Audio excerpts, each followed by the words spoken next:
విన్న తర్వాత మీ అభిప్రాయం ఏంటి? ఆ యువకుడిని ఎలా శిక్షిస్తే బాగుంటుంది? ఎంత దారుణాతి దారుణంగా ఈ రకంగా దారుణ ఘటనకి పాల్పడ్డాడనంటే అసలు ఈ వార్త అంటే మేనత్తతో అక్రమ సంబంధం ఏంటి, మేనమామని హతమార్చడం, ఈ వార్త చెప్పడానికి కొంత ఇబ్బందిగా కూడా ఉంది. సో మీ అభిప్రాయం ఏంటి? కామెంట్ చేసే ప్రయత్నం చేయండి.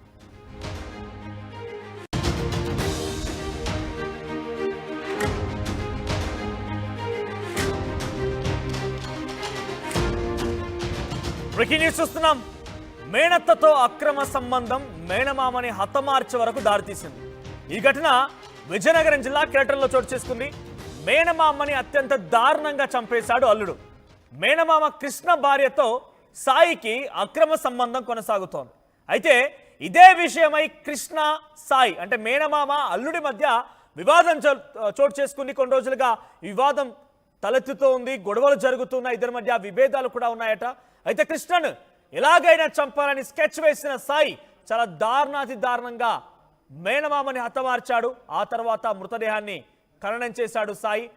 సో ప్రస్తుతానికి విజువల్స్ మనం చూస్తున్నాం. రైట్ సైడ్ బాక్స్ లో కనిపిస్తున్న వ్యక్తి ఆయనే సాయి. సో సాయి నిందితుడు ఆయనే. సో మరోవైపుగా కృష్ణ మేనమామ మృతుడు. సో ఇక్కడ లెఫ్ట్ సైడ్ లో కనబడుతుంది కృష్ణ. సో ఇక్కడ సాయి ఆ మేనమామ భార్యతో అక్రమ సంబంధంలో ఉన్నాడట. సో దీంతో ఎలాగైనా మేనమామని హతమార్చాలని చెప్పి స్కెచ్ వేశాడు. అందులో భాగంగానే ఏకంగా మేనమామని అంతమొందించి హత్య చేసి చంపేసి ఆ తర్వాత ఖననం కూడా చేసేసాడట. సో ఇప్పుడు చాలా ఆలస్యంగా వెళ్ళలోకి వచ్చింది ఘటన. సో కృష్ణ సాయి మధ్య ఈ విషయం మొదటి నుంచి అనుమానాలు ఉన్నాయి. ఏ రకంగా అంటే ఈ రకంగా నా భార్యతో ఈ రకంగా ఉంటున్నామని చెప్పి కృష్ణ పదే పదే సాయిని గొడవ పెడుతూ ఉండేవాడు. సాయితో విభేదాలు ఉన్నాయి, తరచుగా గొడవలు జరుగుతున్నాయి, వివాదం కొనసాగుతున్న క్రమంలోనే ఇక మేనమామని చంపాలని స్కెచ్ వేసి హతమార్చాడు. సో మొత్తం మీద ఈ ఘటన కొంత ఆందోళన గురి చేస్తుంది. ఈ వార్త విన్న వాళ్ళంతా కూడా ఒక్కసారిగా ముక్కున వేలేసుకుంటున్నారు. ఇదేం పోయే కాలం రా బాబు అంటున్నారు. తల్లి వయసురాలతో తల్లితో సమానమైనటువంటి మేనత్త పాత్ర పోషించినటువంటి ఆ సదరు మహిళతో అక్రమ సంబంధం ఏంటి? ఈ రకంగా దుర్మార్గంగా మేనమామని చంపడం ఏంటి? తండ్రి తర్వాత తండ్రి అంతటి ఒక స్థానాన్ని పోషించేది మేనమామ. అటువంటి వ్యక్తిని హతమార్చడం ఏంటంటూ కూడా అందరూ ముక్కున వేలేసుకుంటున్నారు. ఒక్కసారిగా ఈ ఘటన కొందరు కలవరపాటు గురి చేస్తోంది. సో ప్రజెంట్ ఈ ఘటన జరిగింది విజయనగరం జిల్లా కెరటంలో. ఈ దారుణం చోటు చేసుకుంది.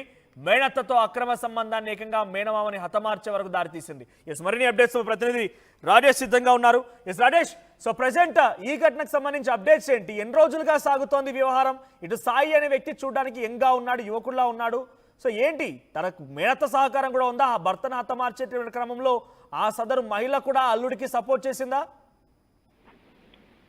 యాస్మోనజ్ ఈ రోజు దారుణమైన ఘటన చెప్పాలి. ఈ రోజు విజయనగరం జిల్లా బొండపల్లి మండలం కెరటాం గ్రామంలో ఈ ఘటన అయితే మాత్రం చోటు చేసుకొని చూసుకుంటే అక్కడ ఏదైతే కెరటాం గ్రామంలో ఉన్నటువంటి సమీప దూరంలో కొంచెం మారుమూల ప్రాంతానికి వెళ్ళి అక్కడ నైట్ అయితే ఈ యొక్క ఘటన చోటు చేసుకుంది. ఆ ప్రాంతంలో మద్యం మత్తులో ఉన్నటువంటి ఇద్దరు కూడా ముందు నుంచి కూడా ఇద్దరికి కూడా ఘర్షణ అయితే మాత్రం ఎప్పటి నుంచి జరుగుతుంది. మధ్య గొడవలు అయితే ఎప్పటికప్పుడు జరుగుతున్నాయి. ఎందుకంటే ఒక ఇంటి దగ్గర తన భార్యతో అక్రమ సంబంధం పెట్టుకున్నాడనే ఒక అనుమానంతో వీళ్ళిద్దరి మధ్య అయితే ఘర్షణ అయితే జరుగుతున్న నేపథ్యం కూడా కనిపించింది. ఇదే క్రమంలోనే ఈ రోజు ఈ యొక్క ఘటన చోటు చేసుకున్న నేపథ్యం కూడా కనిపించింది. ఎందుకంటే ఈ రోజు మీరు చెప్పేటట్లు ఒక తల్లి పాత్ర పోషించినటువంటి మేనత్తో ఈ విధంగా ఇటువంటి కార్యకలాపాలు చేయడం అనేది కూడా చాలా అందరినీ కూడా సూచించిన విషయం. అయితే ఈ ఘటనలోనే ఇటువంటి ఘటన జరగడం అనేది ఒకవైపు ఆ కోణంలో కూడా పోలీసులు కూడా ఆలోచిస్తున్నారు. ఎందుకంటే ఏమైనా మేనత్త పాత్ర కూడా ఇందులో ఏమైనా ఉందని కూడా ఆలోచిస్తున్న పరిస్థితి కనిపిస్తుంది. అది వీళ్ళిద్దరూ కూడా ఆ గ్రామం నుంచి కొంచెం దూరం వెళ్ళిన తర్వాత ఈ ఘటన జరిగిన తర్వాత అక్కడ సాధారణంగా చనిపోయాడని ఫస్ట్ అయితే నమ్మించాడు. అక్కడ వచ్చినటువంటి ప్రజలకి డైరెక్ట్ గా చనిపోయాడని చెప్పేసి అతనే డైరెక్ట్ గా సాయి అనే వ్యక్తి తీసుకుని వచ్చేసాడు అనమాట. అక్కడికి తీసుకుని వచ్చి ఏం జరిగిందని చెప్పేసి ఏం తెలియదు అని చెప్పేసరికి అక్కడ కొంతమంది ఎవరో నువ్వే చంపేసిన అని జస్ట్ ఈ విధంగా ఒక సంభాషణ వచ్చేసరికి అయితే నీ వల్ల చనిపోయినట్టున్నారు, నువ్వే చంపేస్తావు అనేసరికి వీడన్న అనుమానంతో అక్కడి నుంచి పరారైనటువంటి నేపథ్యం అయితే కనిపించింది. ఇప్పటికి కూడా సాయి ఆలోచన కోసం అయితే పోలీసులు కూడా మరొక గాలింపు చర్యలు అయితే చేపట్టిన పరిస్థితి కనిపిస్తుంది. ఎందుకంటే ఈ అందరినీ కూడా నమ్మించేటట్టు చేశాడు. ఎందుకంటే తనకు తానుగా చనిపోయినట్టు చేశాడు. అక్కడ ఏంటంటే ఆ చెప్పుని కూడా అక్కడ పీక తీసుకు చంపినటువంటి ఘటన కూడా చోటు చేసుకుంది. ఈ ఘటనలో ముఖ్యంగా చూసుకుంటే ఇది అక్రమ సంబంధమే కారణంగానే తెలుస్తుంది. మరొక విషయం అక్కడ ఏదైనా ఇంక వేరే తగాదాలు ఏదో ఉన్నాయని కూడా మరింత లోతుగా దర్యాప్తు చేస్తున్న పరిస్థితి కూడా కనిపిస్తున్నాయి. మనం రైట్ రాజేష్, ఇప్పుడు ఇక్కడ మహిళ సహకరించిందా? మేనత్తగా చెప్పినటువంటి ఆ మహిళ ఈ సాయికి సహకరించిందా తన భర్తను హతమార్చడంలో? దీనిపై ఏమైనా అప్డేట్స్ ఉన్నాయా?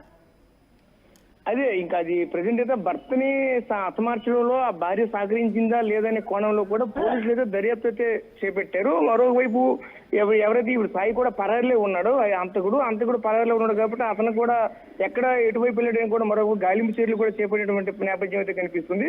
ఇంకో విషయం ఏంటంటే ప్రజెంట్ ఉన్నటువంటి ఏదైతే మృతదేహం ఆల్రెడీ ఖననం చేశారో, ఏదైతే వాళ్ళకి సంబంధించిన క్రిస్టియన్స్కి సంబంధించిన ఫార్మాలిటీ ఏది ఉంటుందో ఆ ఫార్మాలిటీ ప్రకారంగా ఒక పేటీలో పెట్టయితే ఆల్రెడీ ఇప్పటికే ఖననం చేసినటువంటి పరిస్థితి కూడా ఉంది. ఇప్పుడు ఈ గ్రామానికి రెవెన్యూ సిబ్బంది కూడా చేరుకున్నారు. అయితే ఆ బాడీని మళ్ళీ బయటికి తీసి ఏమైనా మళ్ళీ పోస్ట్ మార్టం చేస్తారా, ఏ విధంగా చంపాడు, ఏం జరిగింది అనే కోణంలో మరి చేస్తారు. దీని విషప్రయోగం ఎలా బయటపడింది రాజేష్? ఈ ఘటన ఎలా బయటపడింది అంటే ముందుగా ఖననం చేశారంటే ఎవరికి అనుమానం రాలేదా? అసలు సాయి రకంగా వ్యవహరించి ఉంటాడు, సాయి రకంగా చేసి ఉంటాడు అనేది ఎలా అనుమానం వచ్చిన తర్వాత?